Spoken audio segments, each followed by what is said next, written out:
অনেক বিষয়বস্তুর অবতারণা করেছে সংক্ষিপ্ত ভাবে। এই বিষয়গুলো জানা দরকার, কিন্তু অনেক সময়ের প্রয়োজন। তার কাছে অনেক তথ্য রয়েছে, কেউ ব্যক্তিগত ভাবে তার সঙ্গে যোগাযোগ করলে সেসব তথ্য সংগ্রহ করতে পারে। যেহেতু সৎসঙ্গটা নির্দিষ্ট সময়ের মধ্যে করতে হয়, এতটা সময় থাকে না। আমরা সংক্ষিপ্ত হলাম। শ্রী শ্রী ঠাকুরের চরণে আমরা এখন প্রার্থনা পাঠ কীর্তনের মধ্য দিয়ে একটা দিব্য ভাবের সৃষ্টি হয়েছে। ভক্ত সমাবেশে প্রতিটি গান, কীর্তন, প্রসঙ্গ আমাদের মনকে আন্দোলিত করেছে। প্রত্যেকটি সঙ্গীত এবং কীর্তন আজকে যেন একটা নতুন ভাবে আমরা উপভোগ করলাম। যেখানে তার কীর্তন হয়, গুণকীর্তন হয়, তিনি সেখানে থাকেন, উপস্থিত হন। এটাই তার মাহাত্ম্য। সেই স্থানে একটা আনন্দময় পরিবেশ তৈরি হয়। তিনি আনন্দ ঘন পুরুষ। তাই আমরা তার দীক্ষায় দীক্ষিত হই এই আনন্দ লাভের জন্য। জীবনে আনন্দই মানুষকে ইষ্টমুখী করে, উৎসমুখী করে, সুস্থ রাখে, স্বাস্থ্য রাখে, বাঁচা করার পথকে মজবুত করে তোলে। আনন্দই সর্বজীবের প্রাণ। ঠাকুর বলছেন এই আনন্দকে আবাহন করতে হয় তেজ দিয়ে, তপস্যা দিয়ে, কর্ম দিয়ে, সেবা দিয়ে, চোখের জল দিয়ে। আনন্দ এমনিতে আসে না। ঠাকুর বলছেন আনন্দকে আবাহন করতে হয় তেজ দিয়ে, তপস্যা দিয়ে, কর্ম দিয়ে, সেবা দিয়ে, সবশেষে বলেছেন চোখের জল দিয়ে। তখন আনন্দ আসে। এটি কি আনন্দ আমরা দেখি ভক্তের জীবনে। যে শবরী রামচন্দ্রের এমন ভক্ত ছিলেন, সারাটা জীবন সেই অল্প বয়স থেকে বৃদ্ধ বয়স পর্যন্ত প্রভু রামচন্দ্রের প্রতীক্ষায় কাটিয়ে দিলেন। নিত্য ঘরদোর সাজিয়ে রাখতেন, আসন সাজিয়ে ফুল দিয়ে সমস্ত রাস্তায় ফুল ছড়িয়ে রাখতেন, যে এই মাত্র বুঝি আসবেন রাম। কারণ একবার এক ঋষি শবরীকে বলেছিলেন যে তোমার ঘরে আমার দুর্বাদলস্বামী রামচন্দ্র আসবেন। এই বিশ্বাস করে প্রতিদিন সে সাজিয়ে রাখত এবং একটা আনন্দে ভক্তি নিবিষ্ট চিত্তে সে দিনটা কাটাত। একদিন গেল, দুদিন গেল, এক মাস গেল, 2 মাস গেল, বছর গেল, জীবনের অনেকটি বছর পার হয়ে গেল। সেই একটি আনন্দ তাকে সারাটা জীবন অতিক্রান্ত হয়েছে। শেষে অতি বৃদ্ধ বয়সে একদিন প্রভু রামচন্দ্র সশরীরে তার গৃহে আসলেন আর নিজ হাতে তার প্রভুর সেবা করে, তার কোলে মাথা রেখে তার দিকে তাকিয়ে হাসতে হাসতে জীবন পাঠ করে। এটি কত বড় সৌভাগ্য এবং কতখানি আনন্দ! এর চেয়ে বড় আনন্দের আর কি আছে মানুষের জীবনে? এবং তার কাছে সেই প্রাপ্তিও তার ঘটেছে। তাই ঠাকুর বলছেন তাকে বিশ্বাস করে, যে তাকে যে ভালোবাসে সে মরেও মরে না, সে কখনই মরে না, সে অনন্ত জীবনের অধিকারী হয়। ঠাকুর বলছেন আমার খুব ভালো লাগে মানুষ যখন অকপটে আমি যা বলি তা বিশ্বাস করে, গ্রহণ করে, পালন করে, অনুসরণ করে। আমার খুব আনন্দ হয়। তিনি চান আমরা আমাদের এই ক্ষুদ্র বুদ্ধি দিয়ে, জ্ঞান দিয়ে কোনো বিচার বিশ্লেষণ না করা, তাকে বিশ্বাস করা। বিশ্বাসী বিস্তার ও চৈতন্য এনে দিতে পারে। সত্যম সরেন ঠাকুর বলছেন যে বিশ্বাসী একমাত্র আমার জীবনে বিস্তার এবং চৈতন্য এনে দিতে পারে, আমার চেতনার জাগরণ ঘটিয়ে দিতে পারে। বিশ্বাস এমন একটা জিনিস যে তাকে বিশ্বাস করতে হবে, তাকে বিশ্বাস করতে হবে, না হলে তার কথা আমি গ্রহণ করতে পারবো না। তার কথা পালন করা তো দূরের কথা, তার দীক্ষায় দীক্ষিত হতে পারে। তিনি যে সদ্গুরু, তিনি যে পুরুষোত্তম, তিনি যে আমার পরম পিতা, তিনি জগৎ উদ্ধারে আবির্ভূত হয়েছেন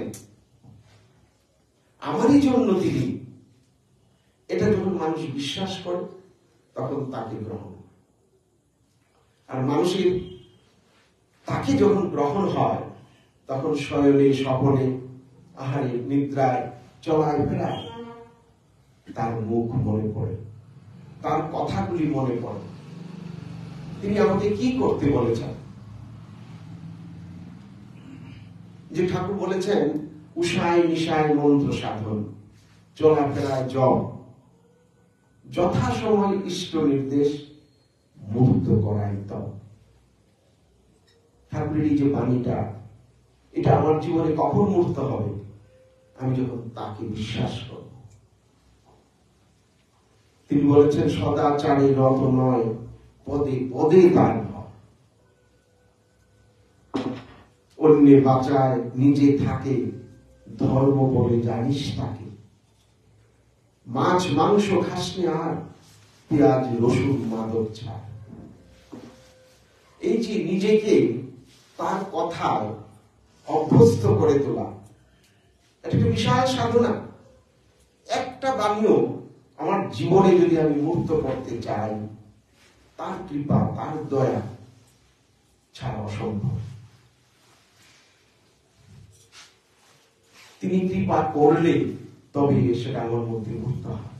আর কৃপা তখনই হয় আমি যখন তাকে বিশ্বাস। বহু মানুষের জীবনে এই বিশ্বাসের জন্য অনেক আমূল পরিবর্তন হয়ে গেছে। যে জীবনটা নেশাগ্রস্ত, বিকৃত, কদাচার সম্পন্ন, তাকে বিশ্বাস করে তার দীক্ষায় দীক্ষিত হয়ে সদাচারে অভ্যস্ত হয়ে শুদ্ধ সাত্বিক আহারে অভ্যস্ত হয়ে যেখানে অনেক বেলা করে ঘুম থেকে উঠত, সেই জীবনে দেখা যাচ্ছে ভোরবেলা উঠে ইষ্টপ্রীতি নিবেদন, ভোরবেলা ঠাকুরের প্রার্থনা করা, পিতা মাতাকে ভক্তি করা, সংসারের যাবতীয় কাজকর্ম নিষ্পাদন করা যথাযথভাবে, এগুলো মূর্ত হয়ে উঠেছে। আর এগুলি কিন্তু মানুষের জীবনকে সুখী করে তোলে। যে জীবনে পিতার প্রতি অনুরক্তি নাই, ভক্তি নাই, মাতার প্রতি অনুরক্তি নাই, ভক্তি নাই, সংসারের কাজকর্মের প্রতি নিষ্ঠা নাই, যখন যেটা করণীয়, যেভাবে করার, তা যদি আমি না করি, আমার জীবনটা বিষম হবে, সংসারে অশান্তি হবে, দুঃখ আসতে থাকবে। তাই জীবনটাকে এই পরিচ্ছন্ন করার জন্য ঠাকুরের দিব্য জীবন এবং দিব্য বাণী দরকার। তাই তার দিব্য জীবন এবং বাণী আরেকটা জীবনকে দিব্য করে তোলে, সুন্দর করে তোলে, মধুময় করে তোলে। যে জীবনে অনেক হয়তো ডিগ্রি থাকতে পারে, অনেক ধন সম্পদ থাকতে পারে, অনেক বাড়ি ঘর থাকতে পারে, কিন্তু সেই জীবনটাতে যদি গুরু গ্রহণ না থাকে, সেই জীবনটা যদি যজন যাজন ইষ্টপ্রীতি পরায়ণ না হয়, সেই জীবনটা যদি শুদ্ধ সাত্বিক আহারে অভ্যস্ত না হয়, মিষ্ট ভাষী না হয়, মানুষকে সে সুখী করতে পারবে না, নিজেও সুখী হবে। যে অন্যকে সুখী করতে পারে না, সে নিজেও সুখী হয় না। তাই আজকে দেখি বহু মানুষের জীবনে একটা ডিপ্রেশন, সবকিছু থেকেও অশান্তি, নিরানন্দ ভাব, এবং এর থেকে মানুষের প্রেশার, হৃদরোগ ইত্যাদি ইত্যাদি অনেক কিছু আছে। এইসব ব্যাপারগুলো থেকে আমরা যদি উদ্ধার পাই, ছেড়ে দিন, আমরা যাতে এইসব থেকে উদ্ধার পাই, মুক্তি পাই, এই যুগে কিন্তু ঠাকুর এই যুগে স্বপ্ন নিয়েছে। তিনি সহজ সোজা রাস্তায় বললেন, সদ্গুরুর শরণাপন্ন হও, সৎ নাম মনন করো, সৎসঙ্গের আশ্রয় করো। এই পৃথিবীর প্রত্যেকটি মানুষের জন্য, সাধু সন্ত ঋষি মহারিষি সবার জন্য এই একটাই নির্দেশ, সদ্গুরুর শরণাপন্ন হও, সৎ নাম মনন করো, সৎসঙ্গের আশ্রয় গ্রহণ করো। আমি নিশ্চয় বলছি তোমার উন্নয়নের জন্য, তোমার এই যে তার আহ্বানে যারা সাড়া দেয় তার জীবনে সার্থকতা আসে। তিনি যে স্তরেরই হোক, তিনি নেতা যদি হন তাহলে তার নেতৃত্বের জীবনে সার্থকতা আসে, পূর্ণতা আসে। শিক্ষক হলে তার শিক্ষকতার জীবনে পূর্ণতা আসে। একজন গৃহী হলে তার গৃহস্থ জীবনের সার্থকতা আসে। ব্যবসায়ী হলে ব্যবসায়ী জীবনের সার্থকতা আসে। যাই বই সেই জীবনটাতে সার্থকতা আসে, জীবনটাকে উপভোগ করতে পারে। আর এই মানুষটাকে ঘিরে যারা থাকে তারাও, তাদের জীবনও সেই সার্থকতা আসে, তাদের জীবনেও পূর্ণতা আসে, তারাও আনন্দের অধিকারী হয়। আনন্দ শব্দটা এসেছে নন্দ ধাতু থেকে, যার অর্থ হল বৃদ্ধি। বৃদ্ধি যদি না থাকে আনন্দ নাই। আমরা যখন ক্লাস 1-এ ভর্তি হই, তারপরের বছরই চাই আমি পরীক্ষা দিয়ে 2-তে উঠতে। যেই 2-তে উঠি, প্রমোশন পাই, তখন আমার আনন্দ হয়। এমন করে করে 3, 4, 5 ধীরে ধীরে উপরের ক্লাসে উঠতে থাকি, আমার আনন্দ হয়। কিন্তু যখন ফেল হয় তখন কিন্তু দুঃখ হয়। একটা চারা গাছ যখন লাগাই, যখন দেখি গাছটা বড় হচ্ছে, একটা দুটো পাতা করে কুড়ি মেলছে, আস্তে আস্তে বড় হচ্ছে, আমার আনন্দ হয়। কিন্তু যখন দেখি কুচকে যায়, শুকিয়ে যাচ্ছে, তখন কিন্তু দুঃখ হয়। যারা চাকরি বাকরি করেন, বৎসরটা ঘুরতেই যদি বেতনের ইনক্রিমেন্ট না হয়, বেতন বৃদ্ধি না হয়, দিয়ে না পাওয়া যায়, তখন কিন্তু সংকুচিত হয়ে যায়, আমাদের দুঃখ আসে। তা এই যে বৃদ্ধি, এই নন্দ ধাতু থেকে এসেছে। বৃদ্ধিটাই মানুষকে নন্দিত করে, আনন্দিত করে। এবং এই বৃদ্ধিটা হওয়া চাই যথাযথ সম্যক বৃদ্ধি। আমরা জানি না কোনটা সম্যক বৃদ্ধি। এই পরিমাপটা করে দেন আমার গুরু, আমার ইষ্ট দেবতা, আমার আচার্য দেবতা। আমার জীবনে যদি সদ্গুরু গ্রহণ থাকে, আচার্য গ্রহণ থাকে, আচার্য অনুসরণ থাকে, তবে আমার মধ্যে এই পরিশীলিত ভাব আসে, পরিমাপিত আমি হই, এবং পরিমাপিত হয়ে আমার বৃদ্ধি হয়। সম্যক বৃদ্ধি, আমার কথাবার্তা, আচার আচরণ, চাল চলন কোন জায়গায় কতটুকু হওয়া উচিত, সেই পরিমাপন বুদ্ধি আমার মধ্যে আসে আমি যখন সব নাম মনন করি। তাই ঠাকুর সবসময় চলাফেরা নাম করার কথা বলছেন। নামে মানুষকে তীক্ষ্ণ করে, ধ্যানে মানুষকে স্থির ও গ্রহণক্ষম করে।